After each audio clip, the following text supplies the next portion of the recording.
Welcome to NGCon Academy. In this session, we will be discussing the Sunday test number 1 chemistry portion.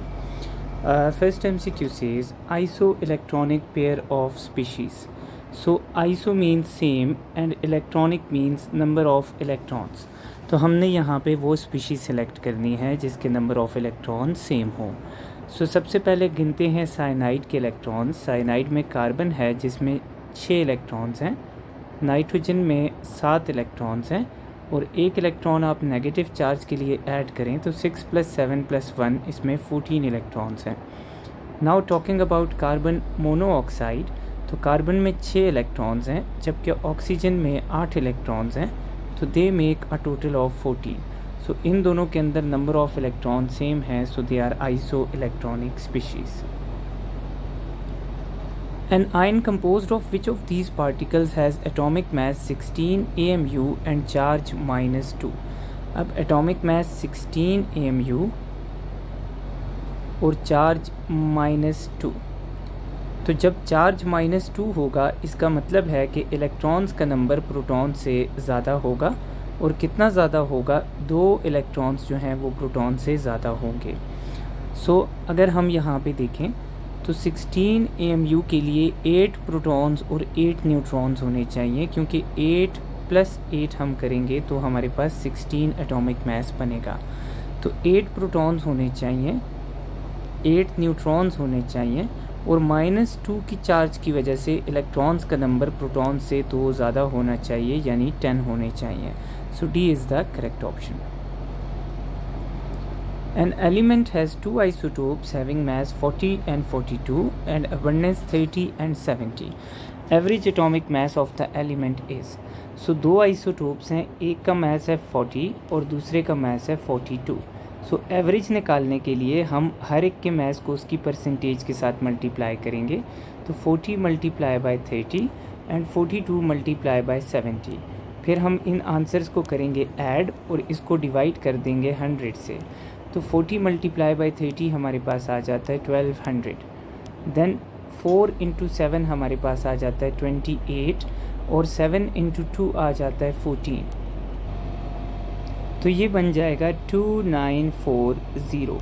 अब हम इसको divide करेंगे 100 से. अब हम इन दोनों को ऐड करके कंबाइंड 100 से डिवाइड कर सकते हैं या दोनों को 100 से बारी बारी डिवाइड करके ऐड कर सकते हैं. सो ज़्यादा आसान है. 1200 divided by 100 is equal to 12 and 2940 by 100 is equal to 29.4. अब हम अपने दोनों आंसर्स को ऐड कर देंगे तो ये हमारे पास बन जाएगा 41.4. सो 41.4 is the average atomic mass of element. EM value is smallest for. E means charge and M means mass. तो अब हमने इसमें दोनों देखना है. कैथोड रेज बेसिकली इलेक्ट्रॉन्स हैं, तो इन पे चार्ज आएगा एक इलेक्ट्रॉन का चार्ज और इन पे मास आएगा एक इलेक्ट्रॉन के मास के बराबर. पॉजिटिव रेज में हमारे पास चार्ज सेम आएगा क्योंकि इनके ऊपर और इलेक्ट्रॉन के ऊपर सेम चार्ज है, लेकिन इनका जो मास है वो हमारे पास इलेक्ट्रॉन से बड़ा होता है, तो इसलिए इनकी EM वैल्यू इलेक्ट्रॉन से हमेशा कम आएगी. नेक्स्ट है न्यूट्रॉन्स. तो न्यूट्रॉन्स के ऊपर चार्ज है 0 और इनका हमारे पास मास जो है वो प्रोटॉन से ज़्यादा है, लेकिन चार्ज 0 होने की वजह से इनकी EM वैल्यू 0 आएगी. और अल्फ़ा पार्टिकल्स पे चार्ज है +2 और इनका जो मास है वो हमारे पास एक प्रोटॉन के मास के 4 टाइम्स ज़्यादा है, तो इसको हम 4 लिख लेंगे. अगर हमसे सबसे कम पूछा है तो सबसे कम वैल्यू यहाँ पे 0 आ रही है. बाकियों की हमारे पास वैल्यू अगर छोटी भी हो तो 0 से छोटी नहीं होगी. Therefore neutrons is the correct option. Mass of 3 lithium atoms is. So now अगर सिंगल लिथियम की बात करें तो इसका एटॉमिक नंबर है 7, एटॉमिक नंबर है 3, एटॉमिक मास है 7. एक सिंगल एटम के मास को हम लेते हैं AMU में, तो लिथियम का एक एटम है 7 AMU. और अगर 3 एटम्स का मास पूछा है तो 3 एटम्स का मास होगा 21 AMU. So D is the correct option. Bohr's model is applicable to. तो बोहर का मॉडल आपके पास किस पे अप्लाई होता है? तो कीप इन माइंड कि बोहर मॉडल ऐसे सिस्टम्स पे अप्लाई होता है जिनमें सिर्फ एक इलेक्ट्रॉन हो. अगर एक से भी ज़्यादा इलेक्ट्रॉन होगा तो बोहर का मॉडल अप्लाई नहीं होगा। नाउ आयरन का एटॉमिक नंबर है 26। अगर हम इसमें से 24 इलेक्ट्रॉन्स निकाल दें फिर भी इसमें 2 इलेक्ट्रॉन्स बचते हैं तो it is not one electron system. इसी तरह मैग्नीशियम का एटॉमिक नंबर है 12। अगर हम इसमें से 10 इलेक्ट्रॉन्स निकाल दें तो फिर हमारे पास पीछे फिर भी 2 इलेक्ट्रॉन्स बचते हैं तो it is also not one electron system. Lithium में है 3 इलेक्ट्रॉन्स। अगर हम इसमें से 2 इलेक्ट्रॉन्स निकाल दें तो पीछे बचेगा 1 electron. So lithium plus 2 is one electron system. 1 AMU रफली इक्वल्स टू, तो 1 AMU और ग्राम का ये ताल्लुक है कि 1 AMU is equal to 1.667 into 10 raise to the power -24 grams. और अगर 1 ग्राम की बात करें तो 1 gram is equal to Avogadro's number of AMU। So हमारे पास अगर 1 AMU का रिलेशन पूछा है तो it is equal to 1.66 into 10 raise to the power -24 grams. Angular momentum of orbit is given by Bohr model by the product of principal quantum number and। So angular momentum यानी MVR का relation Bohr's के model के मुताबिक है NH/2π। सो ये हमारे पास किस किस का प्रोडक्ट है, तो it is the product of N multiply by H/2π। So it is the product of principal quantum number. और H/2π के लिए हम एक और टर्म यूज़ करते हैं जिसको हम H कट या रिड्यूस्ड प्लैंक्स कांस्टेंट कहते हैं। तो हमारे पास इसके लिए बोहर्स मॉडल के अंदर एंगुलर मोमेंटम जो है वो प्रिंसिपल क्वांटम नंबर और रिड्यूस्ड प्लैंक्स कांस्टेंट का प्रोडक्ट है। Atomic mass of element X is 43। So X का एटॉमिक मास है 43। नाउ X का अगर आप -3 आयन लें तो इसमें 23 इलेक्ट्रॉन्स हैं, जिसका मतलब है कि अगर आप न्यूट्रल X की बात करें तो न्यूट्रल X में इससे 3 इलेक्ट्रॉन्स कम यानी 20 इलेक्ट्रॉन्स होंगे। तो न्यूट्रल X में अगर 20 इलेक्ट्रॉन्स हैं तो प्रोटॉन्स का नंबर भी क्या होगा, 20। नाउ न्यूट्रॉन्स का नंबर क्या होगा, एटॉमिक मास यानी 43 माइनस नंबर ऑफ प्रोटॉन्स यानी 20, तो इसके अंदर टोटल 23 न्यूट्रॉन्स होंगे। Energy of electron is inversely proportional to square of quantum number n. It means कि as we move to high shell energy of electron. Now this is very important. Energy n square के inversely proportional है, लेकिन energy की equation में यहाँ पे minus आता है। तो अगर आपके पास n इंक्रीज़ करेगा तो एनर्जी डिक्रीज़ करेगी, लेकिन ये माइनस में डिक्रीज़ करेगी। तो माइनस में डिक्रीज़ करने का मतलब है असल में इंक्रीज़ करना। तो कीप इन माइंड कि जैसे जैसे n इंक्रीज़ करता है आपकी एनर्जी भी इंक्रीज़ करती है। So energy of electron increases. 1 mole is equal to mass of 6.02 into 10 raised to the power 22 neon atoms.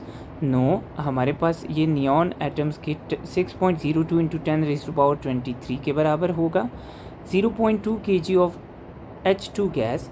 तो अगर आप H2 गैस के 0.2 kg लें तो ये हमारे पास ग्राम्स में कितना आ जाएगा, 0.2 into 1000 is equal to 200 grams. तो हाइड्रोजन के 200 ग्राम्स हमारे पास 1 मोल से बहुत ज़्यादा बनते हैं। So this is also not correct. mass of 3 into 10 raised to the power 23 molecules of O2। सो हमारे पास 3 into 10 raised to the power 23 molecules Avogadro's number का हाफ है। तो हमारे पास ये कितना बनेगा, ये हमारे पास बनेगा 16 ग्राम्स। सो ये भी 1 मोल के बराबर नहीं है। 0.098 kg ऑफ H2SO4। सो हमारे पास अगर 0.098 kg को हम कन्वर्ट करें ग्राम्स में तो इसको हम मल्टीप्लाई कर देंगे 1000 से, तो ये हमारे पास बन जाएगा 98 ग्राम्स। तो 98 ग्राम्स H2SO4 इसके 1 मोल के बराबर है। सो this is the correct option. Kinetic energy of electron is maximum in.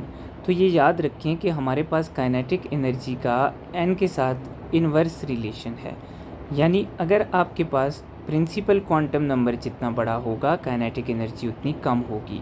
तो छोटे शेल्स में काइनेटिक एनर्जी ज़्यादा और बड़े शेल्स में काइनेटिक एनर्जी कम होती है।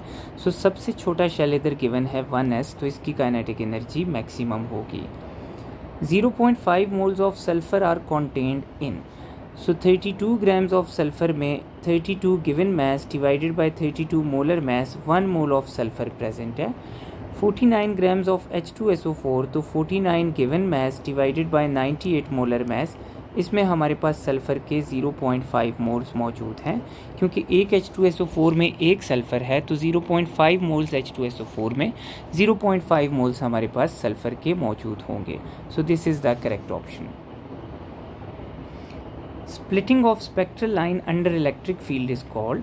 सो जब भी हम एक स्पेक्ट्रल लाइन को अगर देखेंगे मैग्नेटिक फील्ड में, और मैग्नेटिक फील्ड में अगर हमारी लाइन स्प्लिट होगी तो इसको हम कहेंगे ज़ीमैन्स इफेक्ट. और अगर यही लाइन इलेक्ट्रिक फील्ड में स्प्लिट होगी तो इसी इफेक्ट को हम कहेंगे Starks effect. Mass of H2O that contains 0.25 moles of hydrogen atom. Now हमारे पास अगर हम H2O का 1 मोल लें तो इसके 1 मोल में हाइड्रोजन के 2 मोल्स प्रेजेंट हैं. तो हम लिखते हैं कि H2O का 1 मोल यानी 18 ग्राम्स में हाइड्रोजन एटम्स के कितने मोल्स प्रेजेंट हैं? 2. अब आपसे पूछा है कि अगर आपके पास 0.25 मोल्स हों हाइड्रोजन एटम्स के तो आपके पास H2O का कितना मैस होगा? तो अब हम इसको करते हैं cross multiply. x is equal to 18 divided by 2 multiply by 0.25. तो हमारे पास ये बन जाएगा 2 9s are 18 एंड 9 इंटू 0.25 हमारे पास बन जाएगा 2.25. So D is the correct option. When kept under high resolution, a spectral line splits into further line indicating the presence of. So जब भी हम एक सिंगल स्पेक्ट्रल लाइन को किसी हाई रेजोल्यूशन स्पेक्ट्रोमीटर में देखें तो ये पतली पतली स्मॉल लाइंस में स्प्लिट होती है. इट मीन्स कि सपोज़ हमारे पास बोहर के मॉडल में थर्ड शेल से एक लाइन आनी चाहिए क्योंकि ये एक एनर्जी लेवल है. लेकिन अगर हम हाई रेजोल्यूशन में देखें तो थर्ड शेल में हमारे पास s ऑर्बिटल भी है, p भी है और d भी है, जिनकी अपनी अलग अलग लाइन बनेगी और वो एनर्जी में क्लोज होगी. इसलिए लो रेजोल्यूशन पे आपको ये सिंगल लाइन नज़र आएगी, लेकिन हाई रेजोल्यूशन पे आपको ये तीनों की लाइन अलग नज़र आती है. तो हाई रेजोल्यूशन पे अगर आपके पास लाइन स्प्लिट हो तो ये इंडिकेट करती है कि एक शेल में मज़ीद हमारे पास सब शेल्स प्रेजेंट हैं. So c is the correct option. Greatest number of moles are present in. तो मोल्स के लिए हम गिवन मैसेज को डिवाइड करते हैं मोलर मैसेज से. सो this is 0.5. 4 grams of helium 4 by 4 is equal to 1. 3 grams of H2 3 divided by 2 is equal to 1.5 and 40 grams of SO3 40 divided by molar mass 80 is equal to 0.5. तो सबसे ज़्यादा moles आ रहे हैं 3 grams of H2 में. Wavelength is maximum for lines of. So हमारे पास अगर हम लेमन, बाल्मर, पास्चन, ब्रैकेट और फंड को कंपेयर करें तो हमारे पास लेमन की तरफ एनर्जी, फ्रीक्वेंसी और वेव नंबर इंक्रीज़ करेंगी और वेवलेंथ का ट्रेंड ऑपोजिट होगा, ये इंक्रीज़ करेंगी फंड सीरीज़ की तरफ. तो फंड सीरीज़ की लाइंस की वेवलेंथ हमारे पास मैक्सिमम होगी. If same moles of SO2, N2, CH4 and NH3 are taken then NH3 has least mass. तो अगर आप सबका मोलर मास देखें, इसका है 64, इसका है 28, इसका है 16 एंड इसका है 17. तो हमारे पास अगर इनके सेम मोल लेंगे तो सबसे कम मास CH4 का आना चाहिए. सो this is wrong. N2 has greatest mass SO2 का आना चाहिए. This is also wrong. SO2 has greatest number of molecules. So number of molecules is equal to moles multiplied by Avogadro's number. So अगर mole same होंगे तो हमारे पास number of molecules भी same होंगे. तो ये तीनों ऑप्शंस हमारे पास रॉन्ग हैं. So number of molecules are same in all. This is correct option. Most energetic spectral line is formed when transition occurs from.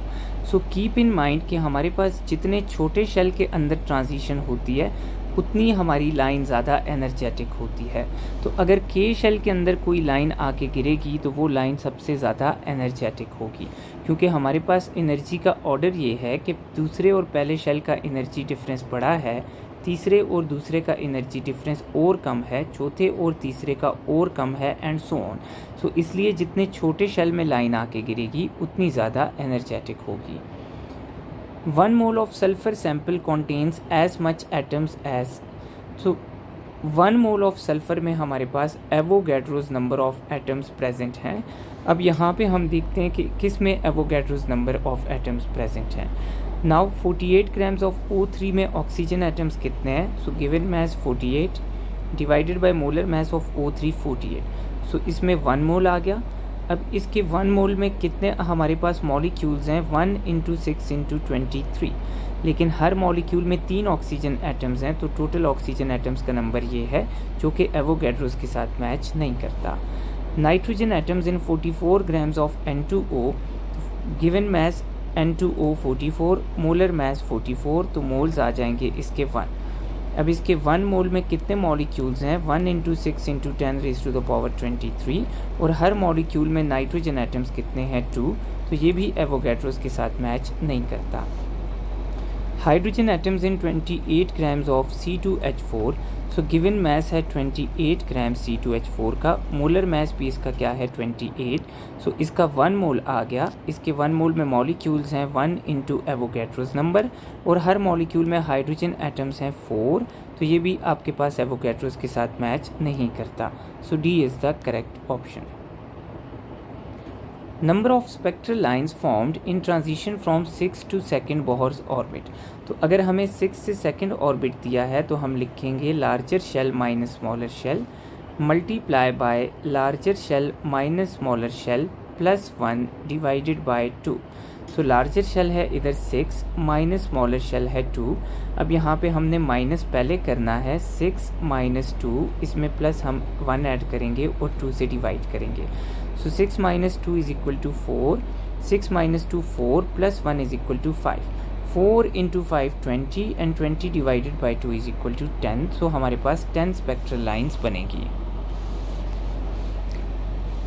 3 × 10⁻22 atoms are contained in, so 3 × 0.01 × 10⁻22 atoms कब आते हैं? तो 1 मोल में हमारे पास आते हैं 6.02 × 10⁻23 एटम्स। तो अब हमारे पास नंबर ऑफ़ एटम्स को देखने के लिए हम देखते हैं कि कितने मोल्स के अंदर ये एटम्स आते हैं। So number of atoms given है 3 × 10⁻22। अब ये कितने मोल्स के होंगे? तो इसके लिए हम सिंप्लीफिकेशन करते हैं।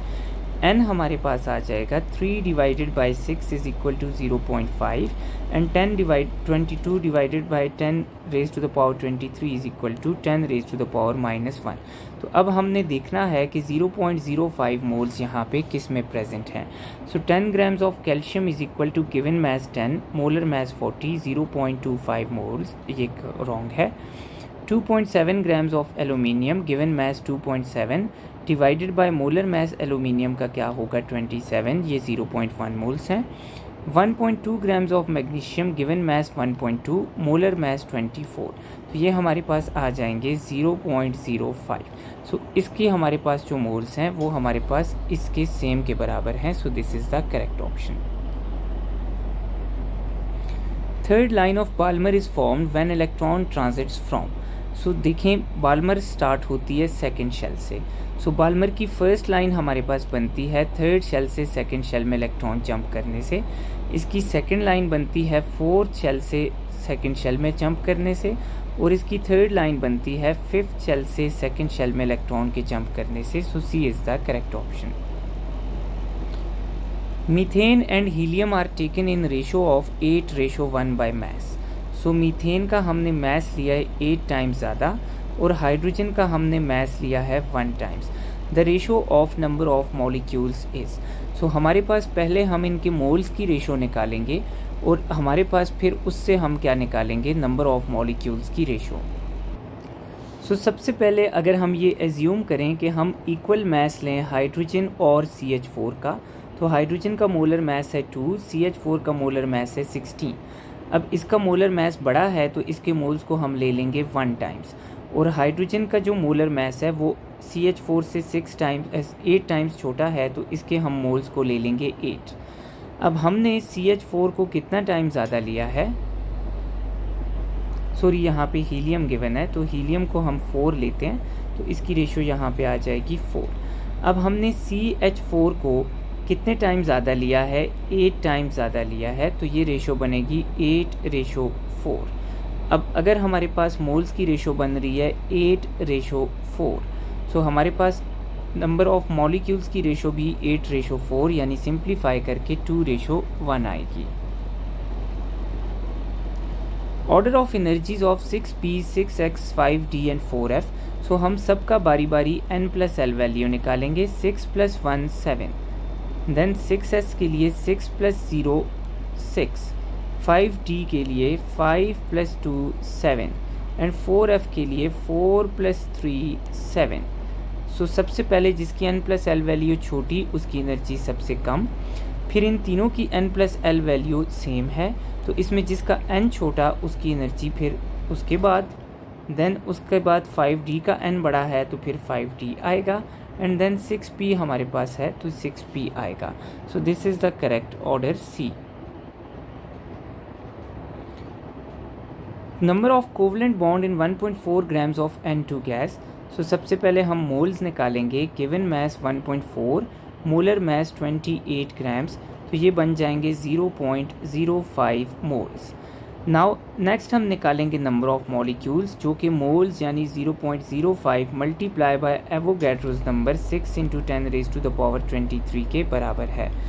नेक्स्ट हमारे पास एक N2 के अंदर कितने कोवलेंट बॉन्ड्स हैं, 3।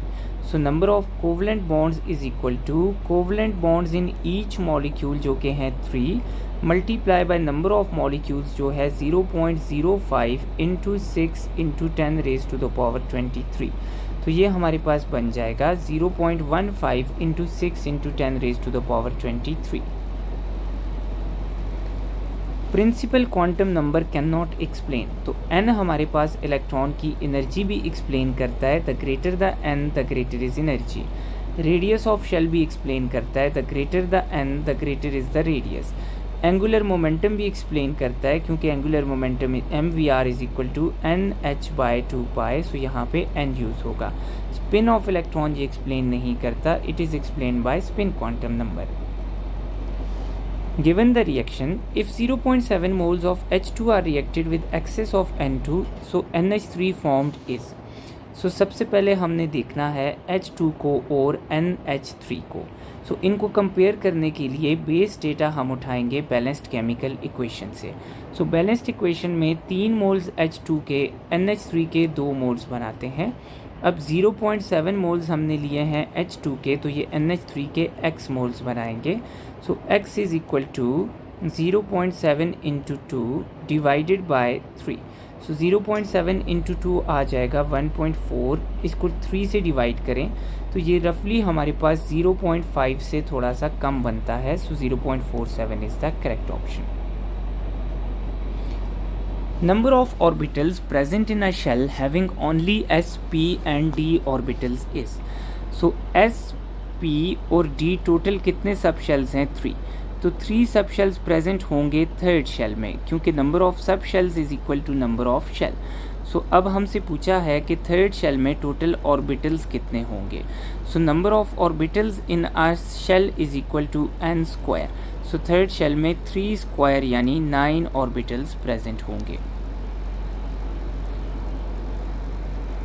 Copper carbonate reacts with 2HCl and it gives off copper chloride plus H2O plus CO2। Now इस रिएक्शन में हमने 9.125 ग्राम्स HCl के यूज़ किए हैं। कॉपर क्लोराइड के कितने मोल्स बनेंगे, तो सबसे पहले हम अपने गिवन मैस को मोलर मैस में कन्वर्ट करते हैं। 9.125 given mass, molar mass HCl का है 36.5, ये आ जाएंगे 0.25 मोल्स। अब हम HCl और CuCl2 को कंपेयर करते हैं और यहाँ से हम अपने डेटा को निकालते हैं। सो बैलेंस्ड केमिकल इक्वेशन में 2 मोल्स HCl के CuCl2 का 1 मोल बनाते हैं। तो अब हमें कितने मोल्स HCl के गिवन है, 0.25, तो ये CuCl2 के x मोल्स बनाएंगे। तो x is equal to 0.25 divided by 2 is equal to 0.125। So C is the correct option. Maximum of 32 electrons can be accommodated in। So maximum number of electrons in a shell is given by 2n²। So यहाँ पे हमें given है 32, तो अब हम देखते हैं ये किस शेल में आएंगे। सो 2 को इधर डिवाइड करें 32 से, we get 16। 16 is equal to n²। तो दोनों तरफ अगर स्क्वायर रूट लें तो n इज़ इक्वल टू 4। तो 4th शेल में मैक्सिमम 32 इलेक्ट्रॉन्स आएंगे। A compound contain 1.4 grams nitrogen and 0.2 grams hydrogen. Empirical formula of the compound is। सो यहाँ पे आपको जब कभी मैस या परसेंटेज दी हो, दोनों के साथ एक ही काम करना है। आपने मैस हो या परसेंटेज, दोनों को अपने एलिमेंट के मोलर मैस से डिवाइड करना है। लेकिन यहाँ पे अगर हम मोलर मैस से डिवाइड करेंगे तो आंसर डेसिमल्स में आएगा। उसके लिए हम इनको एक अच्छे से होल नंबर में कन्वर्ट करते हैं 10 से मल्टीप्लाई करके। So it becomes 14 and it becomes 2। अब हम इनको इनके मोलर मैसेज से डिवाइड करते हैं। सो n बन जाएगा 1, h बन जाएगा 2। सो ये सिंपल रेशो हो जाएगी 1n एंड 2h। तो ये हमारे पास एम्पिरिकल फॉर्मूला आ जाएगा। Which set of quantum numbers is incorrect for electron of sodium atom in ground state. So n is equal to 3 यानी थर्ड शेल, L0 यानी s ऑर्बिटल, M0 यानी s orbital. सो 3s में sodium का electron पड़ा है, तो answer is yes, क्योंकि sodium का 2 इलेक्ट्रॉन 1s में है, 2 इलेक्ट्रॉन 2s में है, 6 इलेक्ट्रॉन 2p में है और नेक्स्ट इलेक्ट्रॉन 3s में है। सो ये क्वांटम नंबर सोडियम में हो सकता है। Then n is equal to 3, okay, L is equal to 1 यानी p। सो 3p के अंदर सोडियम का कोई इलेक्ट्रॉन नहीं पड़ा, तो ये क्वांटम नंबर सोडियम के इलेक्ट्रॉन के लिए अलाउड नहीं है। A compound contains carbon 30%, oxygen 64% and rest hydrogen, तो हाइड्रोजन हो जाएगी 6%। Empirical formula of the compound is. So percentage से एम्पिरिकल फार्मूला निकालने के लिए अपने तीनों एलिमेंट्स के मोलर मैसेज से इनकी परसेंटेजेस को डिवाइड करें। Carbon becomes equal to 2.5, oxygen is 4 and hydrogen is 6। अब इसको 2 से मल्टीप्लाई करें ताकि एक होल नंबर मिल जाए, 5, 8 एंड 12। सो ये एम्पिरिकल फार्मूला हो जाएगा C5O8H12। So C5O8 and H12, this one is the correct option. X-rays having greatest energy are emitted from। So keep in mind कि जितने छोटे शेल से एक्सरेज निकलेंगी उतनी उनकी एनर्जी क्या होगी, ज़्यादा। सो हमारे पास के शेल की एक्सरेज सबसे स्ट्रॉन्ग होंगी। Empirical formula of a compound is CH2O and its molar mass is 150। So its molecular formula would be. So देखिए, molecular formula is equal to n multiply by empirical formula. So empirical formula हमें given है, हमारे पास n नहीं है, लेकिन n is equal to molar mass divided by empirical formula mass. So molar mass हमें given है 150 grams. Empirical formula mass given नहीं है, लेकिन एम्पिरिकल फार्मूला गिवन है जिससे हम एम्पिरिकल मास निकाल सकते हैं। सो एम्पिरिकल फार्मूला मास हो गया 12 for carbon, 2 for 2 hydrogen and 16 for oxygen, जो कि आ गया 30। सो n हमारे पास आ गया 150 by 30 is equal to 5। So now हम अपने n यानी 5 को एम्पिरिकल फार्मूला यानी CH2O से मल्टीप्लाई करेंगे, तो मॉलिक्यूलर फार्मूला बनेगा C5H10O5। So C is the correct option. After the electrons are filled in 5s orbital the next electron goes to. So इसके लिए हम सबसे पहले 5s की n+l वैल्यू निकालेंगे। सो n5, L3, तो n+l वैल्यू आ गई 8। अब हम बारी बारी चारों ऑप्शंस की n+l वैल्यू निकालेंगे। सो 7s की n+l वैल्यू है 7 + 0 7, 6s की है 6 + 0 7, देन 6d की है 6 + 2 8, देन 7p की है 7 + 1 8। अब हम अपने सारे ऑर्बिटल्स को इंक्रीजिंग ऑर्डर ऑफ n+l की अरेंज करेंगे। तो सबसे पहले 7 वाले लेंगे, तो 7 वालों में 6s पहले, फिर 7s, फिर हम 8 वाले लेंगे तो 8 वालों में 5f पहले, फिर उसके बाद 6d and then 7p। Now आपको कहते हैं कि अगर 5f फिल हो जाए तो नेक्स्ट इलेक्ट्रॉन किस में जाएगा, तो नेक्स्ट इलेक्ट्रॉन जाएगा 6d में। percentage by mass of sodium in 1.5 moles of sodium hydroxide. So sodium hydroxide का मोलर मास है 40 ग्राम्स. इसमें सोडियम कितना प्रेजेंट होता है 23 ग्राम्स. सो सोडियम की परसेंटेज आ जाएगी 23 divided by 40 into 100. 42.5 are 100, 23 2s are 46 and 23.5s are 11.5. So 46 plus 11.5 is equal to 57.5%. So this is the percentage of sodium in NaOH. अब इसके जितने भी मोल्स लें सोडियम की परसेंटेज के ऊपर मोल से कोई फ़र्क नहीं पड़ेगा. Which quantum number is different if two electrons are placed in 3p subshell? So 3p subshell में जब आप दो इलेक्ट्रॉन्स को डालेंगे तो आपके पास एक जाएगा px में और दूसरा जाएगा py में. तो हमारे पास इनका प्रिंसिपल क्वांटम नंबर 3 ही रहेगा. Azimuthal quantum number p subshell की वजह से 1 ही रहेगा. अब दोनों हमारे पास सेम स्पिन अडाप्ट करेंगे अकॉर्डिंग टू हुन्स रूल, तो इनका हमारे पास स्पिन क्वांटम नंबर दोनों का +½ रहेगा. अब चूंकि ये दो डिफरेंट ऑर्बिटल्स में गए हैं तो इनका मैग्नेटिक क्वांटम नंबर क्या होगा, डिफरेंट होगा. A metallic sample contains 80% magnesium metal. Number of magnesium present in 15 grams of sample is. तो अब हम ये देखते हैं कि अगर सैम्पल का 80% मैग्नीशियम है विच मीन्स 80 डिवाइडेड बाय 100, और अगर आप 15 ग्राम सैम्पल का लें तो उसमें कितना मैग्नीशियम होगा, तो 80 divided by 100 into 15 is equal to 12 grams. अब हमने इस 12 ग्राम्स में मैग्नीशियम के एटम्स निकालने हैं, तो number of moles is equal to given mass 12 divided by molar mass of magnesium 24, तो मोल्स आ जाएंगे 0.5. नाउ नंबर ऑफ़ एटम्स के लिए हम सिंपली मोल्स को मल्टीप्लाई करते हैं एवोगैड्रोज नंबर से. सो ये हमारे पास बन जाएगा 3 multiply by 10 raise to the power 23. So D is the correct option.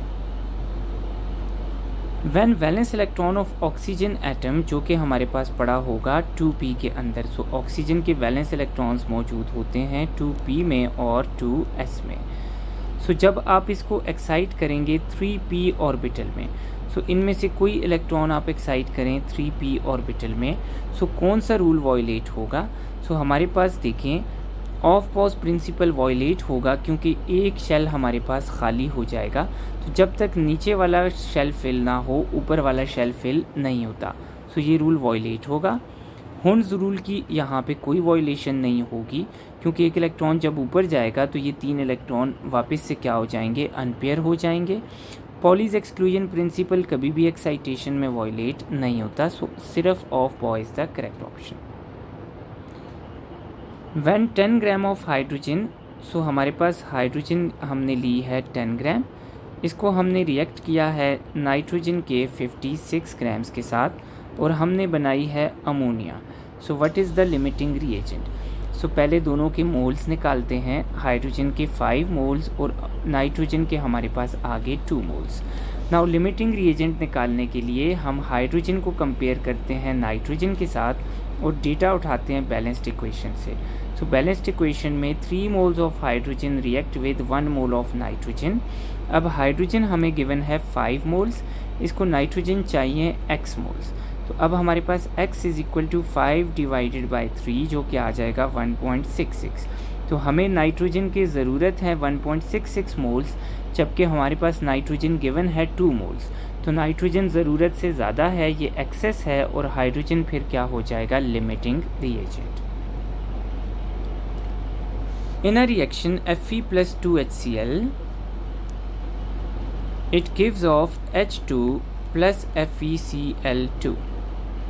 Now हमारे पास 54.75 ग्राम्स हमने लिया है HCl का, ये रिएक्ट करता है 28 ग्राम्स ऑफ Fe के साथ. तो FeCl2 की कितनी अमाउंट बनेगी. सो इसमें हमने पहले लिमिटिंग रिएजेंट निकालना है. Fe के गिवन मास है 28, मोलर मास है 56, तो इसके मोल्स आगे 0.5. HCl का गिवन मास है हमारे पास 54.75 और इसका मोलर मास है 36.5, सो इसके मोल्स आगे 1.5. सो अब हम दोनों को कंपेयर करेंगे. सो Fe और HCl को अब हम कंपेयर करने के लिए बैलेंस्ड इक्वेशन से डेटा उठाएंगे. तो बैलेंस्ड इक्वेशन में Fe का 1 मोल HCl के 2 मोल्स के साथ रिएक्ट करता है.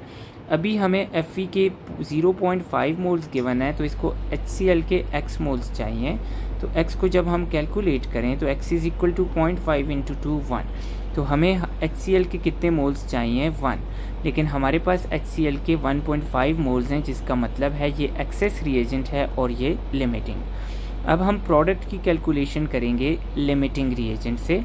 सो बैलेंस्ड इक्वेशन में आयरन का 1 मोल FeCl2 का 1 मोल बनाता है। अभी आयरन का 0.5 मोल्स गिवन है, तो ये FeCl2 के भी कितने मोल्स बनाएगा 0.5। अब FeCl2 के 0.5 मोल्स का हमने निकालना है मैस, तो mass is equal to moles multiply by molar mass of FeCl2।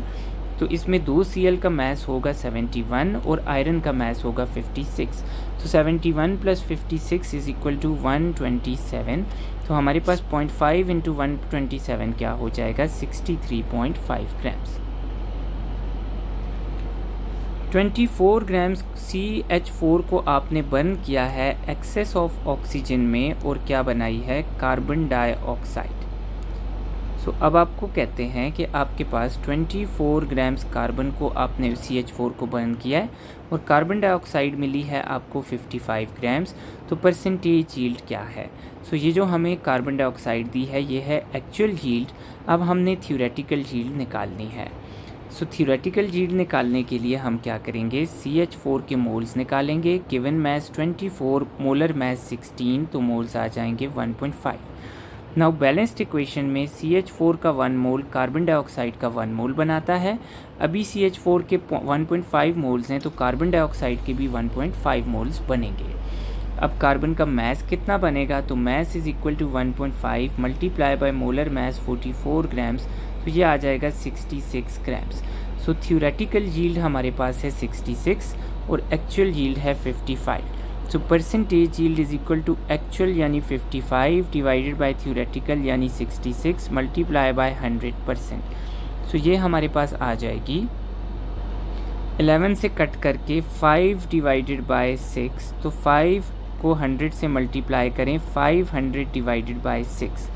Now 6 8s are 48, पीछे बच गया 20, 6 3s आर हमारे पास 18। सो 83% is the correct option. Thank you.